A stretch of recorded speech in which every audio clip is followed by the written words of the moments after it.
memang ada melompat dari materi mengenai manajemen operasi di era global. Saya ingin supaya nanti ini rekaman bisa untuk di-share di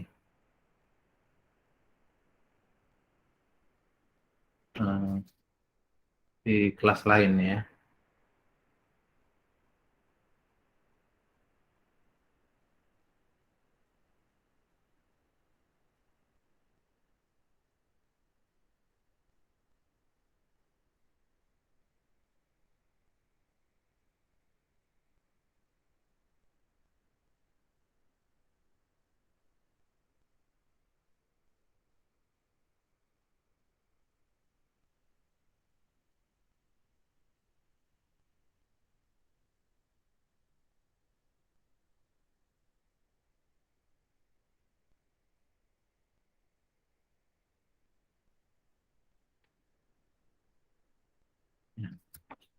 Oke, saya share screen ya.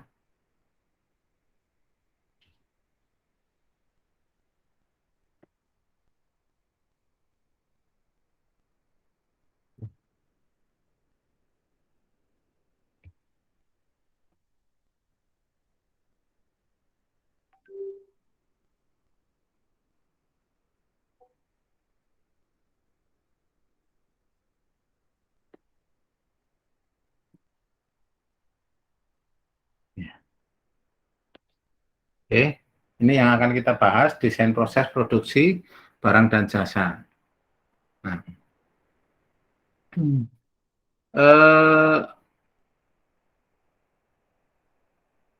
seringkali ya perusahaan itu dalam menjalankan bisnisnya itu mesti biasanya fokus pada produk tertentu. Jadi gini, misalnya Toyota itu fokus pada otomotif, ya. Misalnya kemudian Wing itu fokus pada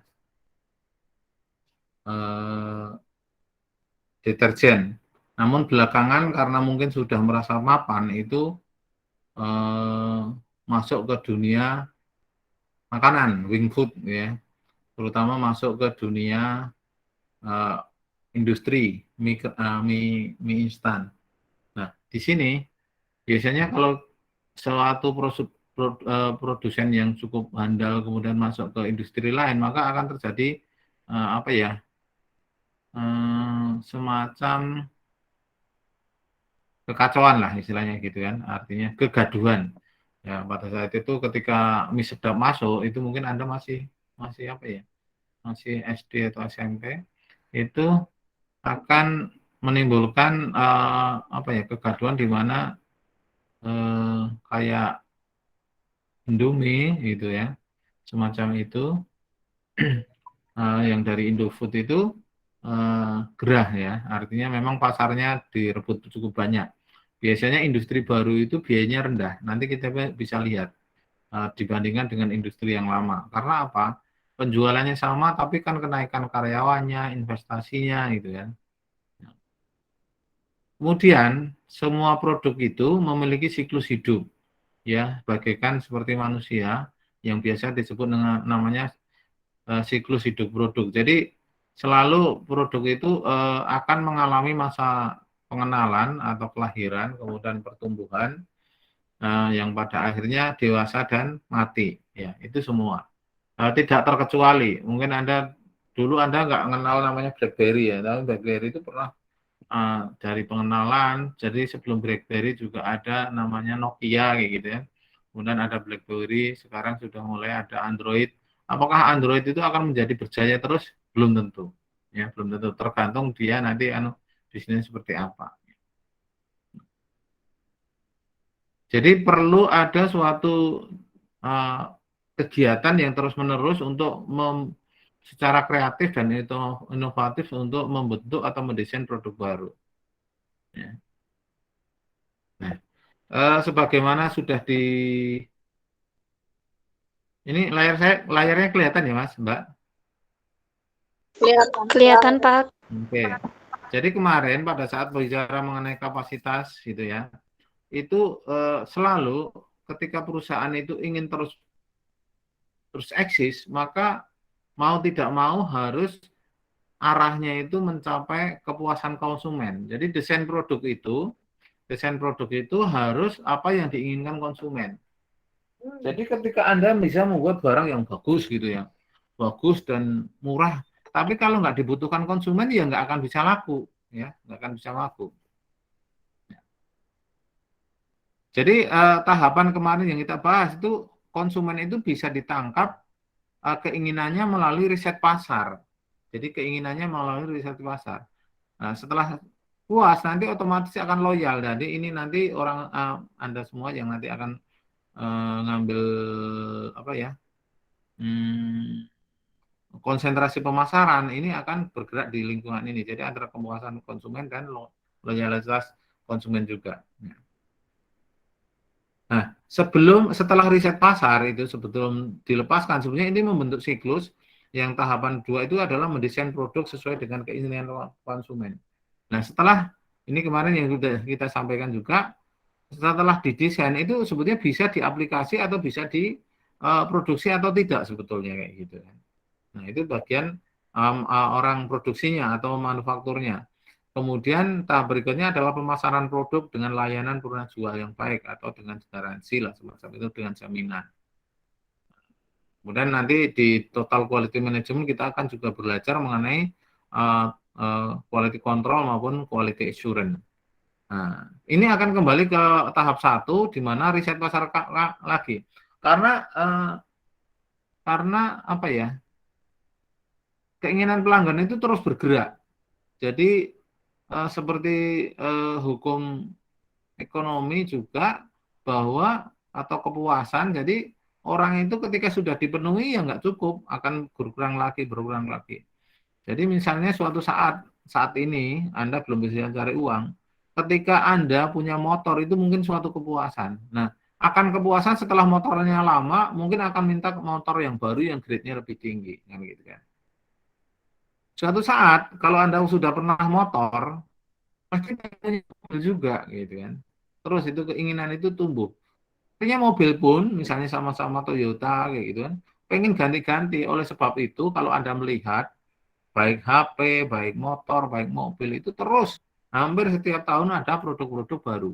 Nah, itu adalah upaya untuk memenuhi keinginan konsumen sekaligus untuk menjawab tantangan kompetitor ya. Kalau kompetitor itu menghasilkan sesuatu yang baru terus, sedangkan kita tidak, tentu kita akan dimakan oleh persaingan. Oke. Dalam persaingan itu mungkin sudah disampaikan sebelumnya bahwa ada 3 strategi utama yang bisa dipilih dan ini berdasarkan namanya Porter ya, dari Porter itu. Yang pertama itu namanya diferensiasi. Contohnya adalah BMW ya. Dia mampu memberikan prestis atau rasa bangga kepada usernya. Orang yang pakai BMW itu akan merasa bahwa dia merasa dirinya superior ya, artinya superior. Kebetulan saya tidak begitu apa ya suka dengan ya istilah BMW. Ya. Karena apa? Atau mungkin Alphard gitu ya. Karena apa? Kalau kita nggak ada sopir itu kita dikiranya sopir gitu kan. Kita dikiranya sopir karena kalau yang bawa itu biasanya ditanya juraganya mana mas, karena biasanya orang yang punya BMW punya apa Alphard itu biasanya orang-orang yang punya sopir juga gitu kan.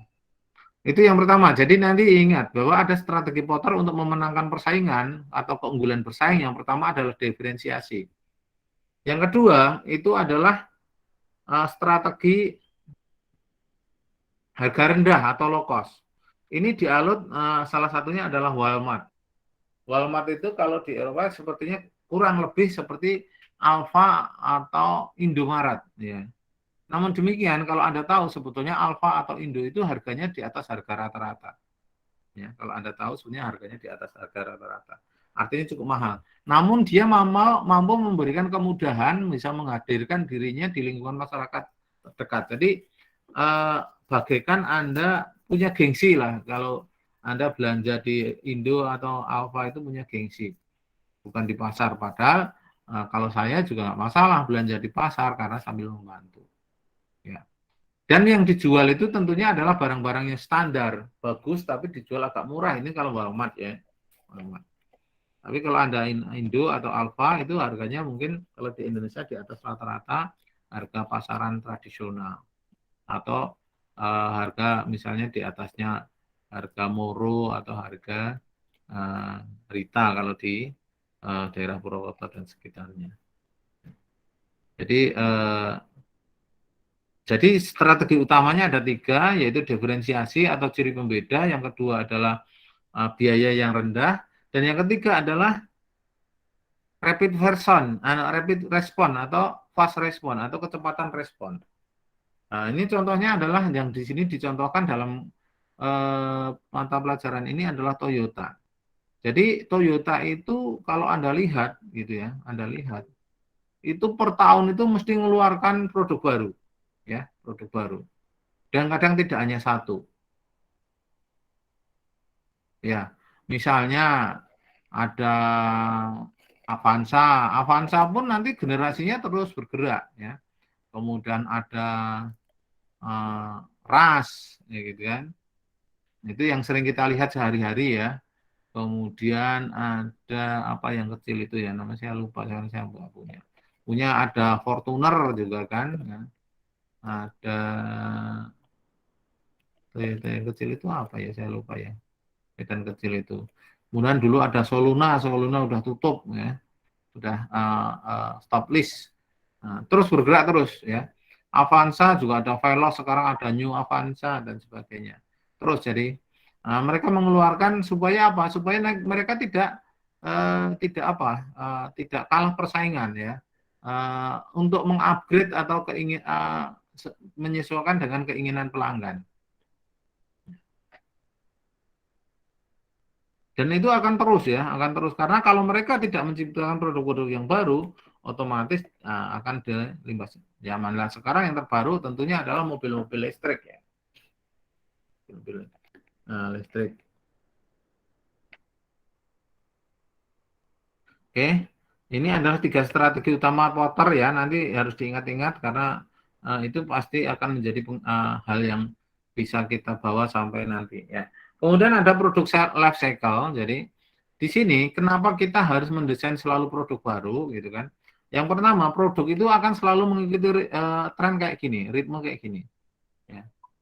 Secara umum, produk itu mesti harus dihasilkan, dilahirkan, misalnya kayak HP atau apa, tinggal nanti variasi-variasinya dikembangkan pada saat sudah matang. Jadi di sini di pengenalan atau beginning atau start ya, pengenalan ini nanti penjualannya itu masih kecil karena masih baru ya. Promosi juga besar-besaran di sini. Makanya di sini kadang belum tentu untung ini ya. Jadi kalau bisa adalah masuk ke pasar dulu. Kemudian setelah masuk pasar, maka dia akan tumbuh dengan cepat. Misalnya sesuatu produk yang sudah menjadi tren atau viral itu akan pertumbuhannya akan cepat sekali dan keuntungannya sebesar-besarnya adalah masa pertumbuhan. Kemudian ada masa matang yang artinya kalau tidak kreatif pasti jatuh atau mati ya. Tapi kalau kita kreatif ini akan bertahan di sini ya, terus masih bertahan. Tapi di situ biayanya tinggi karena ketika ada kita lagi membuka pabrik, itu kan karyawannya masih muda-muda, digaji sedikit mau, jabatan manajernya nggak banyak. Tapi semakin ke sini itu akan terus berkembang ya. Gajinya harus naik, bonusnya harus lebih besar, harus manajernya tambah banyak, investasinya harus tambah tinggi, sedangkan penjualannya kadang tetap. Nah, ini kan berarti ngurangi keuntungan. Nah, banyak sekali di sini yang tidak sadar perusahaan-perusahaan yang akhirnya rubuh. Misalnya banyak sekali ya. Misalnya ada yang pernah lihat apa sih? Misalnya Kodak. Nah, Kodak itu udah ratusan tahun ya. Ratusan tahun berdiri, tapi akhirnya collab. Ya. Atau tutup. Tutupnya Kodak itu bukan bersaing sama Fujifilm, enggak. Ya. tidak bersaing atas dengan apa ya? Dengan sesama industri sejenis. Tapi justru bersaing karena ada HP yang umumnya sekarang hampir ada kameranya. Zaman dulu pertama kali HP atau handphone itu tidak ada kameranya. Layarnya aja hanya apa ya? Lampu kuning saja gitu kan. Tulisannya juga hitam. SMS hanya berapa karakter. Nggak bisa untuk ngirim gambar, musik yang nggak bisa. Musiknya pun kayak musik apa mainan gitu. Gitu kan. Kalau nggak gitu. Sekarang musik apapun Anda bisa pasang gitu kan. Anda mengirim gambar, mengirim video bisa. Nah, seperti itu. Dan itu justru kalahnya Kodak, matinya Kodak itu, bangkrutnya Kodak itu karena ada teknologi ini. Teknologi HP ini, ya, teknologi HP ini telah menghancurkan banyak unit-unit bisnis. Kantor pos, dulu Anda mungkin nggak mengalami sih ya. Kantor pos itu dulu ada namanya Telegram, ya. Telegram itu pakai jasa.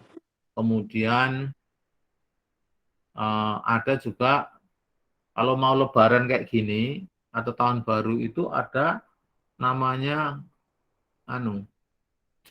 kartu ucapan. Nah, kartu ucapan sekarang udah nggak ada, sudahnya udah lewat HP. Kemudian menghancurkan lagi apa? Ojek. Nah, kalau ojek bergeser ya menjadi Gojek. Atau angkot. Di Purwokerto dulu angkot itu mahal banget. Sekarang udah nggak ada, hampir nggak ada ya. Artinya apa? Karena orang sudah mengandalkan HP ini untuk apa? Untuk komunikasi.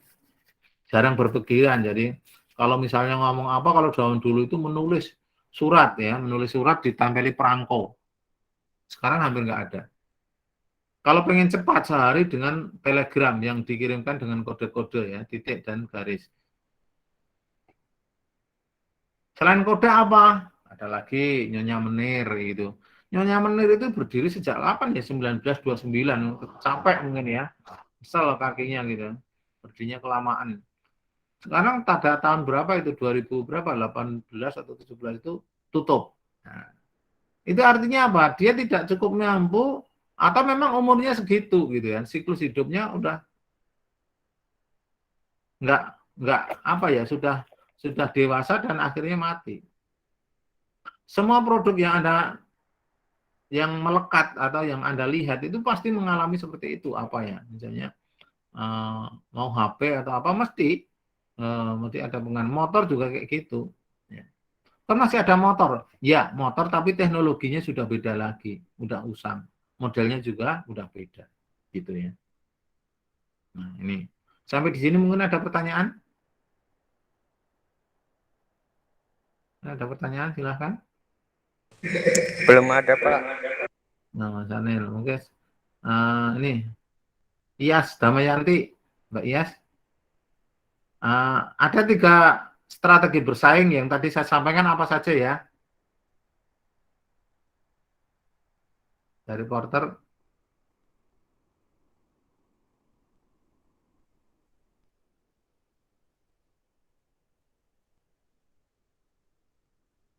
Ciri pembeda. Ya, terus? Harga rendah. Oke, ya. Rapid respon. Oke, sip, bagus.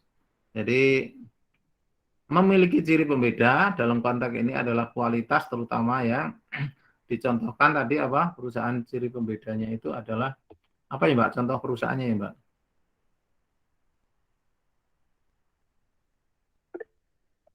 Tadi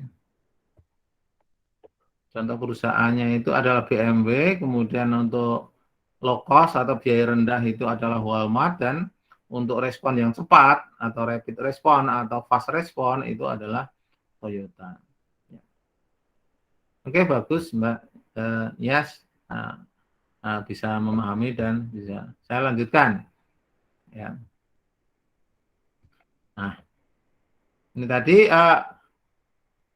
nanti di ilmu pemasaran pasti ada ini siklus hidup produk ini. Jadi bagaimana produsen harus tetap bertahan. Jadi gini, sama seperti orang, sama seperti orang ketika bersaing bisnisnya atau mungkin ya penuh tekanan ya bisa mati dengan cepat.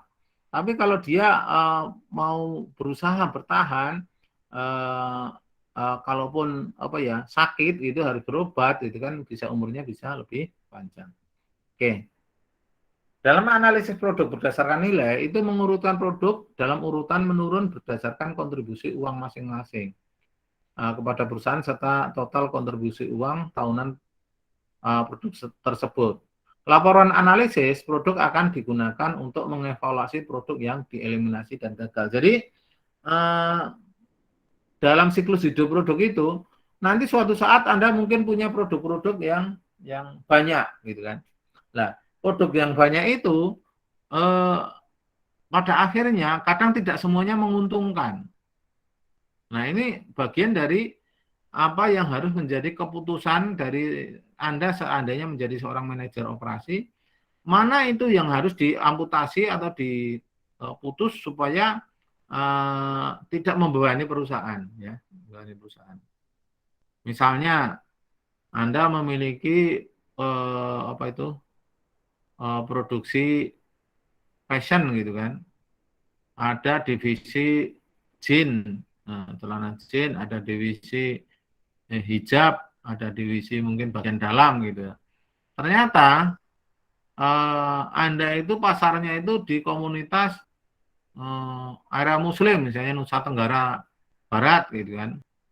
Nah, di situ ternyata jauh lebih laku yang hijab kayak gitu. Kalau produksi jin udah alatnya mahal kayak gitu. Kemudian bahannya mahal tapi penjualannya kecil, maka bisa jadi harus diputuskan untuk ditutup. Keputusan-keputusan itu penting, jangan sampai kita punya bisnis tapi malah menggerogoti, ya, menggerogoti. Nah, contoh juga saya ngalami misalnya dulu ada unit usaha untuk penjualan kayu. Tapi penjualan kayu itu nggak pernah habis, artinya selalu ada reject-nya. Ada reject-nya.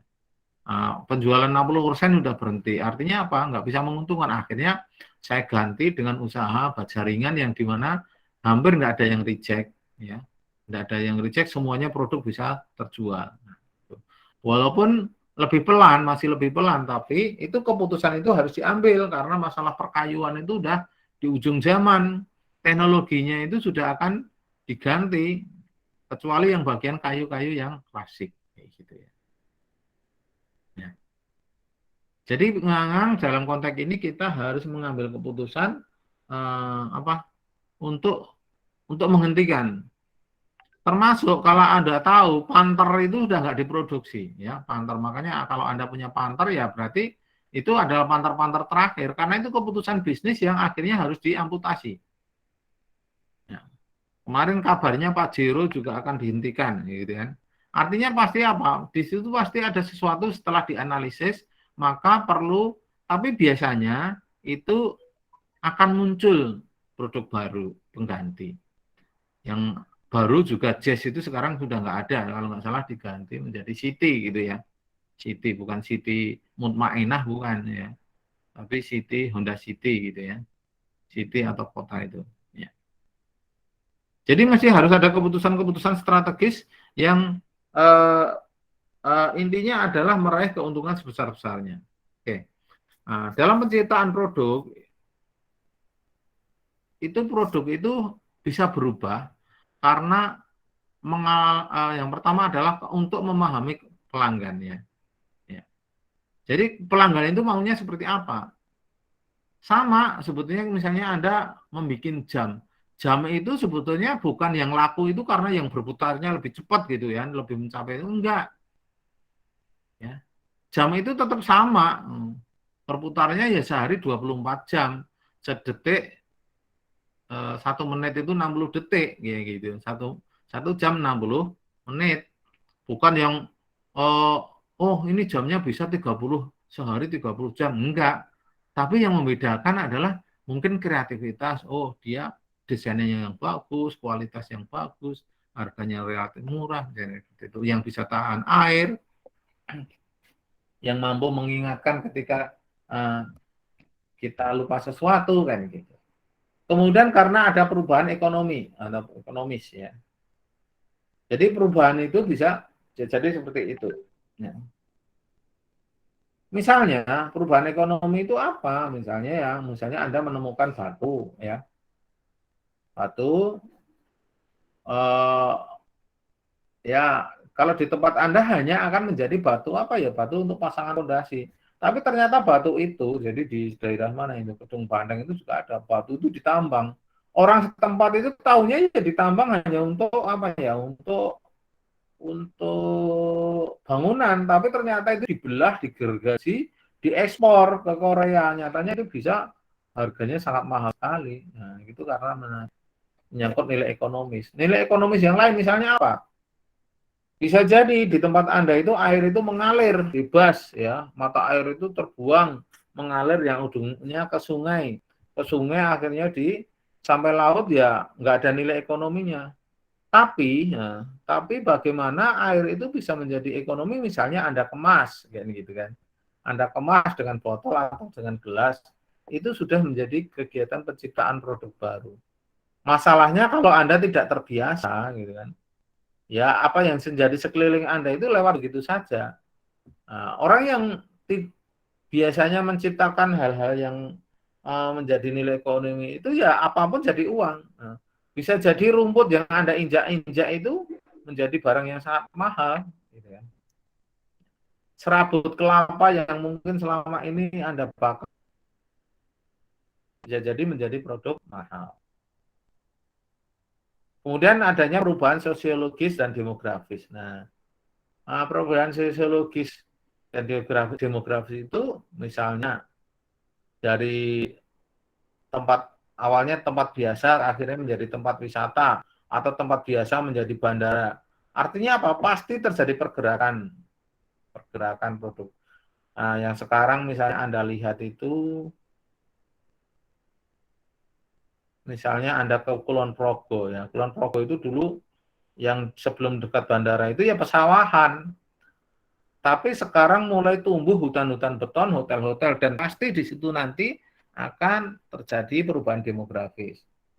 Kalau di Universitas Peradaban mungkin nggak terlalu signifikan, di situ ada kampus baru di situ, walaupun sebetulnya pasti ada muncul kepadatan, minimal di perumahan. Tapi yang tampak nyata misalnya kayak UMP ini ya, UMP gitu kan, itu dulu pesawahan, tapi akhirnya menjadi padat penduduk karena apa? Kos-kosan tumbuh yang setiap tahun menerima hampir 4.000 siswa gitu kan. Artinya kalau sampai 5 angkatan itu artinya sudah hampir 20.000 siswa. Anda bayangkan 20.000 mahasiswa dalam titik yang sama itu akhirnya bergeraknya ke atas, kepadatnya tinggi. Sosiologisnya pasti berubah dari petani yang mungkin mengandalkan makan singkong, kemudian pekerjaannya mencangkul, membaca, akhirnya berubah, punya kos-kosan, jualan, ada laundry. Nah, itu kan perubahan-perubahan yang harusnya kita bisa menangkap itu gitu kan. Kemudian adanya perubahan teknologi ya. Perubahan teknologi transportasi, teknologi informasi. Tadi saya gambarkan misalnya ketika kita teknologi berita kantor pos itu dengan kotak surat atau apa sekarang sudah berbeda, bergeser komunikasinya itu dengan kalau dulu kan komunikasi dengan orang jauh kan dengan kantor pos, dengan bikin surat, sekarang sudah tidak.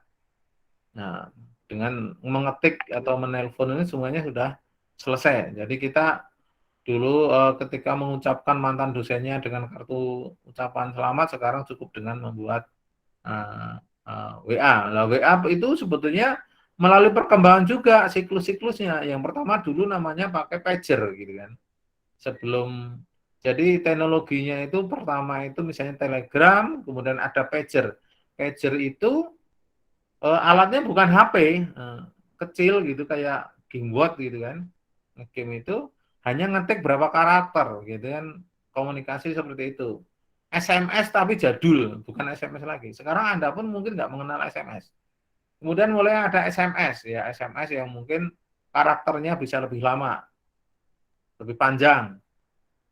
Kemudian setelah SMS, mungkin pengiriman dulu sempat ramai namanya BlackBerry atau BBM, BlackBerry Messenger. Biasanya orang yang anti perubahan, berubah itu aja malas. Sekarang mungkin masih ada orang yang pakai SMS karena nggak mau berubah ke WA kan gitu. Nah, sekarang ada WA. Nah, mungkin suatu saat lagi adalah WA, teknologinya juga terus tumbuh dari hanya untuk orang per orang, sekarang bisa grup, ya, bisa grup. Terus ada lagi Telegram, tapi Telegramnya bukan Telegram yang masa lalu. WA itu kan jumlah anggotanya kan terbatas, hanya 256. Tapi kalau dengan Telegram itu bisa ribuan. Begitu juga dengan teknologi pembelajaran, ya. Teknologi pembelajaran kalau dulu itu pakai sabak, ya, tulisan yang mereka nggak punya buku. Jadi ketika punya nilai itu kapornya ditempelkan di pipi supaya, karena harus dihapus terus untuk menunjukkan ke orang tua misalnya nilainya 10 itu kebanggaan. Terus menjadi papan tulis hitam, makanya blackboard. Nah, blackboard itu papan tulis kayu warna hitam, terus untuk nulisnya kapur. Terus ada whiteboard. Nah, whiteboard itu dengan spidol, kemudian slide overhead OHP, ada lagi, tumbuh lagi ke PowerPoint. Sekarang sudah ada slide share. Kemudian juga ada, sebetulnya ada lagi yang namanya Jamboard, ya, Jamboard ada lagi. Tapi mungkin Anda belum mengenal, kalau saya sudah. Kemudian ada Menti, dan ini teknologinya ada Padlet. Nah, nanti kapan-kapan kalau saya perkenal. Sayang Anda kan tidak pakai komputer. Nanti kedepannya setelah UTS saya pengen Anda pakai komputer, supaya saya bisa mengenalkan ke Anda bagaimana teknologi-teknologi pembelajaran yang baru yang supaya Anda juga tidak ketinggalan. Ya. Kemudian dalam politik hukum, ya, tergantung siapa yang berkuasa. Kalau sekarang mungkin kan Jokowi, di belakangnya kan PDI, ya. Mungkin di situ mungkin banyak hal yang sifatnya yang bergaris Islam gitu kan cenderung dilecehkan, kemudian dicemooh. Makanya kemarin Ade Armando dipukuli karena sering menghina Islam kan gitu kan. Saya sih silakan aja gitu kan. Kemudian praktek pasarnya. Nah, praktek pasarnya juga kalau dulu orang hanya menunggu di pasar, sekarang itu dengan cara yang berbeda-beda dan canggih-canggih. Sampai kadang mohon maaf keterlaluan atau bohong. Contoh sederhana misalnya apa? Jual salak sekilo 3.000. Setelah datang ternyata masih 15. Nanti lu katanya 3.000. 3.000 itu adalah yang reject yang udah jelek banget misalnya gitu. Nah, kemarin itu saya ngantar beli baju anak, ya, beli baju anak itu canggih banget itu sudah. Itu jadi Anda perlu seperti itu teknologi atau iptek pemasaran, ya. Canggihnya apa? Di situ dikasih pengumuman. Ini yang pertama, tipe pertama dikasih pengumuman kalau belanja di situ dapat potongan 100.000. Nah, kan udah menarik, potongannya 100.000, belanjanya berapa? Setelah ditanyakan dan diikuti di dalam apanya itu, ternyata tidak semua produk. Nah, udah menyempit lagi. Nah, setelah yang didapat potongan 100.000, ternyata itu hanya item tertentu yang baru-baru tidak ada potongan. Terus yang ada potongan, itu harganya itu tertinggi, misalnya harganya mendekati jadi 399.900 ya. Berarti kurang 100 rupiah. Itu nggak jerawat jadi potongan 100.000 kan, artinya ya apa ya, Jani sih tak tambah 100 rupiah dapat, tapi kan dia juga nggak mau. Nah itu yang pertama. Itu yang kalau di Rita Supermall namanya mereknya eksekutif, ya. Jadi agak mahal-mahal ya istilahnya, mungkin ya ukuran saya juga udah mahal, itu satu baju satu anu kan hampir 400, tapi nggak dapat potongan karena baju koko kan, baju koko Mereka lagi-lagi ini kecerdikannya apa? Kalau orang mau lebaran itu baju koko dan sarung mesti beli. Kalau sudah cocok, kalau sudah cocok, harganya berapa mesti dibayar. Nggak ada diskon pun dibayar kan. Tapi nanti kalau sudah lewat lebaran pasti harga itu jatuh, maka mungkin diskon akan berlaku. Termasuk nanti kalau Anda beli sirup atau apa nanti habis lebaran itu beli harga satu dapat dua kayak gitu. Karena apa? Orang beli sirup, beli kongguan, bisa jadi kalau mau lebaran saja, hari-hari biasa kan nggak beli. Hari-hari biasa ya belinya nasi pecel, kan, nasi mendoan, nasi rames kan gitu. Terus yang lain cara cara apa ya? eh, Metode atau strategi pemasaran yang lain itu di sana itu ada Erigo. Ada merek Erigo di mana ada baju kotak yang kayak kobo itu, ada kaosnya, juga ada jaketnya. Nah, cerdik lagi itu. Jadi beli satu dapat tiga. Oh, ini sekaligus tak promosikan ya. Ya. Kalau jadi di sini ada beli satu dapat tiga, bermerek sih juga gitu. Nyatanya juga awet yang kayak baju-baju kotak-kotak model kobo itu. Tapi bukanya harga itu paling enggak 400. Artinya ya, tapi memang masih murah sih, masih murah. Tapi kalau yang kaos oblong itu sebenarnya juga hitungan saya juga mahal karena ada yang 350 dapat tiga. Artinya satunya itu sudah di atas 100 ya. Kalau yang paling murah itu 250 dapat tiga. Beli satu dapat tiga. Jadi kesannya itu orang itu udah berbondong-bondong itu barang bagus, ya barang bagus yang dijual murah ke bonusnya. Dan orang itu kecenderungannya untuk beli mahal. Gitu. Anda kalau melihat ke matahari sih kira-kira juga kayak gitu. Beli dua dapat tiga, kan gitu. Beli dua dapat tiga. Nanti setelah keluar dari kasir masih ada bonus nanti 5.000. Tapi kan harus beli lagi dengan potongan. Nah itu keren-kerennya dalam konteks bagaimana menciptakan produk dan menjualnya. Ya. Nah ini adalah pengembangan produk. Pengembangan produk dalam konteks ini itu dibagi menjadi 4 tahapan. Yang pertama adalah membuat rumah kualitas. Yang kedua adalah tim pengembangan, membentuk tim pengembangan. Yang ketiga adalah perekayaan konkuren. Dan keempat adalah manufakturabilitas dan perekayaan nilai. Nah, dalam pengembangan produk, biasa dipakai metode namanya QFD atau rumah kualitas itu adalah bagaimana proses penyebaran fungsi kualitas menggunakan matrik seperti bentuknya rumah kayak gitu kan. Dimulai dari menghubungkan keinginan pelanggan dan bagaimana perusahaan memenuhi itu. Jadi disusun kayak rumah kualitas dari bawah itu pondasinya bagaimana menyuplai itunya bahan bakunya sampai di ujung atapnya itu menjadi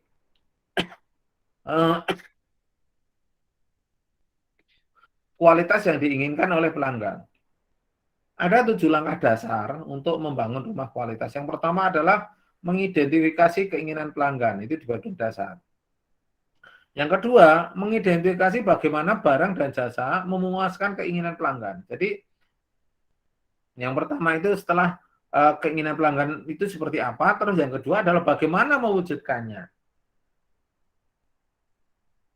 Kemudian hubungan keinginan pelanggan untuk berapa banyak produk, dipertanyakan itu.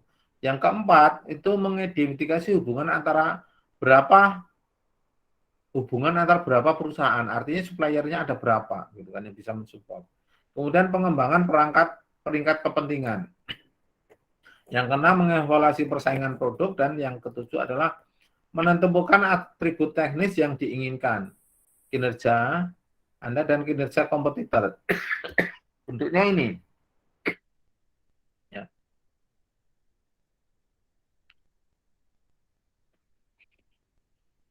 Jadi di sini nanti ada cermati ya. Di sini ada matrik-matrik. Eh, eh, misalnya apa yang diinginkan pelanggan itu kan mungkin ringan. Mungkin HP yang satu kantongan seperti ini, satu kantong ya. Makanya yang paling laris segini ya. HP itu yang ukurannya bukan yang gede, yang tablet. Itu enggak. Harganya mungkin sama, tapi ini lebih dipilih. Ya. Layarnya mungkin yang paling lebar, bukan layar yang kecil. Kemudian handal, mungkin kecelup, air nggak masalah, mudah diseimbangkan, Kemudian masalah warnanya juga mungkin ada pilihan-pilihan yang menarik ya. Ya, itu misalnya hubungan dengan pelanggan. Kemudian peringkatnya lah di sebelah sini nanti bisa dihitung. Kemudian apa itu hubungan antara hal-hal yang dapat keinginan. Nah, ini bisa dicermati. Nah, ini hubungan kalau ini dengan dekat jauhnya misalnya hubungan kebutuhan listrik yang rendah itu sama apa dengan palet cat itu seperti apa. Nah, oke. Nah, yang kedua adalah tim pengembangan produk. Yang B. Yang dimana diwajibkan untuk bergerak untuk memenuhi permintaan pasar yang akan selalu berubah sehingga sukses produk. Ini adalah contoh misalnya ini ya. Kalau saya perbesar ini.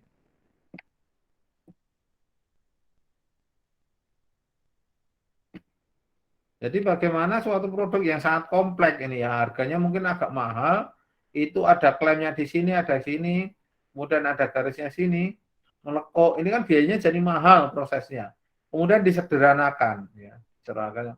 Kalau kayak gini memang bisa lebih sederhana tapi kurang kokoh karena di anunya sini. Nah, sekarang yang terakhir akhirnya ini dan artinya apa? Kokoh dan murah kan gitu. Untuk contoh. Nah, kemudian yang terakhir dalam pengembangan produk adalah manufakturabilitas dan perekayaan nilai. Oh sorry, ini tadi masih kelewatan satu ya. Yang ketiga itu adalah perekayaan kongruen di mana menggunakan tim partisipan dalam perencanaan dan kegiatan teknis. Dan yang terakhir adalah ini manufakturabilitas. Artinya mampu dibuat secara fabrikasi. Ya. Bagaimana membantu memperbaiki desain, produksi, kemampuan, perawatan, dan pengenalan produk. Jadi gini Mas Mbak,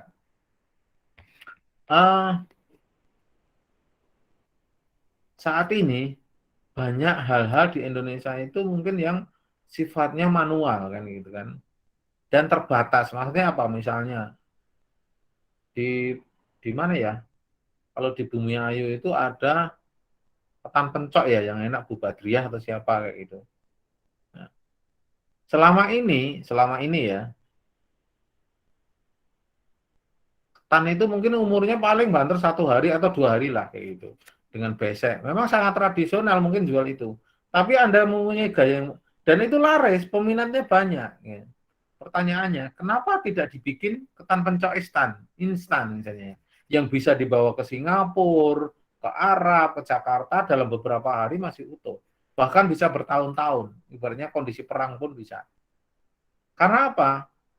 Produk-produk sebelumnya yang berupa misalnya kayak gudeg sudah dikalengkan, kan gitu kan.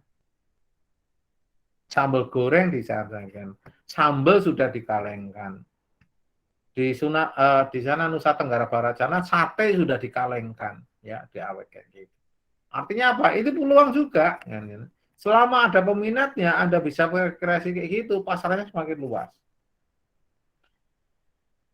Industri-industri yang saya bangun juga seperti itu. Bagaimana ide yang misalnya di lapangan bisa, misalnya tepung mendoan itu kan orang ngulek tiap pagi dan sore. Repot banget kan? Repot banget. Dan pasti berubah-ubah komposisinya. Hari ini kadang enak, besok enggak. Nah, tapi bagaimana dibuat pabrikasi, dikemas, bisa dikirimkan sampai 8 bulan, sampai 10 bulan enggak masalah. Nah, itu kan. Artinya kita fokus di produksi. Tapi kalau Anda misalnya tidak fokus seperti tadi misalnya jualan yang membuka warung, nah misalnya harusnya lagi rame, ternyata hujan, akhirnya nggak bisa habis kayak gitu. Bakso mungkin dulu orang namanya jualan bakso ya hanya di warung-warung, sekarang bakso bisa di frozen dimanapun, cumi sudah bisa sampai mana-mana kayak gitu kan. Oke. Kegiatan manufakturabilitas ini itu yang pertama adalah mengurangi kompleksitas produk. Ya, mengurangi. Jadi seperti tadi yang dicontohkan di depan, bagaimana handal tapi biayanya ringan. Ya. Ada namanya continuous improvement, perbaikan bersinambungan. Yang kedua itu mengurangi dampak lingkungan. Salah satu ciri pabrik yang tidak efisien itu adalah limbahnya banyak. Limbah banyak itu artinya banyak produk yang terbuang. Artinya banyak produk yang terbuang, produktivitas itu rendah, kan gitu kan? Kalau produktivitas rendah, keuntungannya kecil. Kalau keuntungannya kecil, itu kalau karyawan minta gaji besar, itu susah. Ketika karyawan minta gaji besar, susah, nggak bisa. Artinya karyawan motivasinya rendah, kan gitu kan? Ketika motivasi rendah, itu produktivitas rendah. Nah, ini gitu terus, butor terus, gulung terus. Kemudian yang ketiga adalah standarisasi tambahan bagi konsumen. Ya, standarisasi tambahan bagi konsumen. Maksudnya apa? Ketika konsumen tidak minta, kita beri, itu berarti kita memberikan kepuasan tambahan. Ya. Sederhananya misalnya ini, coba Anda misalnya beli mie ayam, kebetulan Anda senang bakso, ditambahi bakso, kan senang banget, nggak bayar lagi. Kira-kira gitu. Anda beli HP yang sebetulnya tujuannya untuk komunikasi, kok ada kameranya. Nah, kan gitu. Kan sesuatu yang sangat menarik. Harganya sama dengan merek lain yang tidak ada kameranya. Misalnya.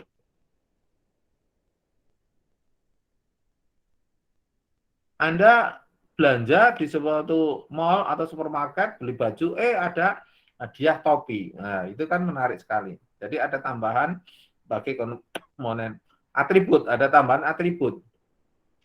Misalnya atribut ini, suaranya bisa di setel seperti ini, itu namanya atribut. Kemudian yang keempat, perbaikan aspek fungsional bagi komponen. Perbaikan komponen fungsional misalnya apa? Fotonya biasanya blur, akhirnya bisa tajam. Nah, bisa diedit. Nah, itu kan namanya tambahan fungsional. Suaranya bisa diperkeras. Nah, bisa di silent, bisa earphone. Wah, kayak gitu kan biasa. Ini contoh ya, kayak gitu. Kemudian perbaikan desain dan keamanan pekerjaan. Nah, itu namanya ergonomis. Dalam psikologi industri di sini nanti ada ya. Ergonomis bagaimana misalnya desain tempat duduk yang melekuk kayak gitu kan, atau mendesain lampu yang warnanya enak di mata misalnya gitu, atau desain mobil di mana remnya nyaman, nggak gajut-gajut misalnya gitu. Itu adalah desain-desain perbaikan desain dan keamanan pekerjaan. Misalnya bagaimana desain apa mobil tapi kalau tabrakan penumpangnya aman, nah, gitu. Atau desain keindahan. Kalau Anda membandingkan mobil zaman dulu sama sekarang kan beda jauh. Tentunya itu adalah agar untuk kepuasan pelanggan. Kemudian perbaikan kemampuan perawatan. Ya, perbaikan kemampuan. Artinya apa? Bisa jadi semakin ke sini itu untuk merawat apa yang kita beli itu tambah gampang. Ya, tambah gampang. Contohnya apa ya? Misalnya Anda punya motor gitu kan. Motor yang sebetulnya dulu kalau harus ada busi atau apa sekarang nggak pakai misalnya kayak gitu. Atau misalnya apa ya dengan sistem injeksi ya dengan di situ dengan komputer. Walaupun sebetulnya dari sudut pandang yang lain tambah rumit. Yang bisa kan hanya bengkel kan gitu. Kemudian menguatkan desain. Apapun memang tidak terlepas mau baju, mau topi, mau sepatu. Nah, kalau tadi saya contohkan mungkin saya dulu tidak mengenal kayak sepatu yang namanya Skechers kayak gitu kan. Sepatunya ya Pro ATT atau apa Bata atau apa gitu kan. Sekarang Skechers apa? Ringan, kuat kan gitu kan. Dipakai di kaki nyaman gitu kan. Itu pasti awetnya ya luar biasa dan modelnya cantik-cantik berubah terus, itu pasti menyenangkan.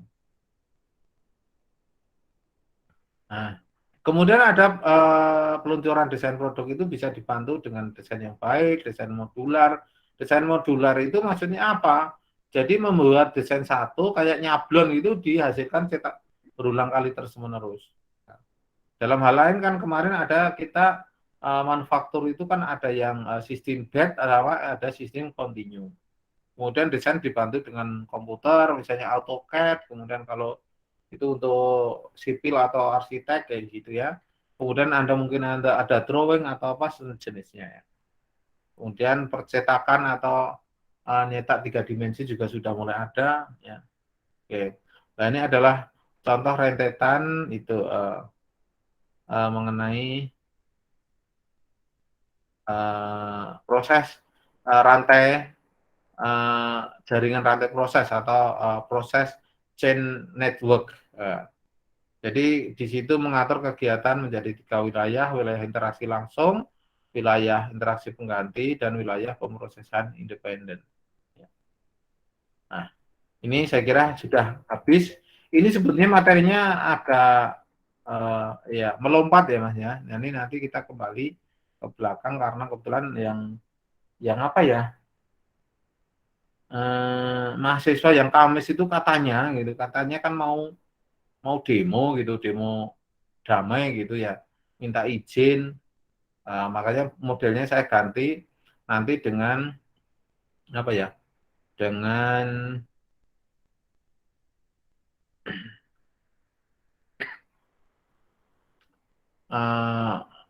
ansinkronus. Kalau kayak gini kan sinkronus. Ya.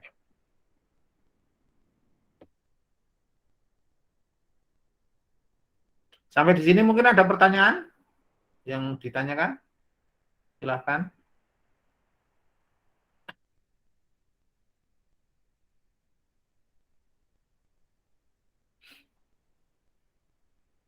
Ada tidak, Mbak Wafal?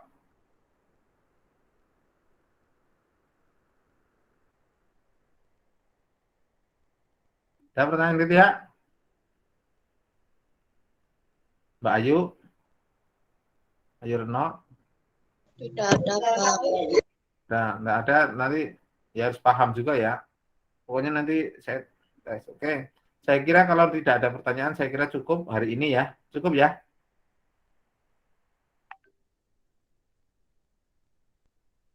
Cukup. Kita lanjutkan untuk pertemuan minggu depan di waktu yang sama. Kalau nggak ada, saya tutup. Terima kasih.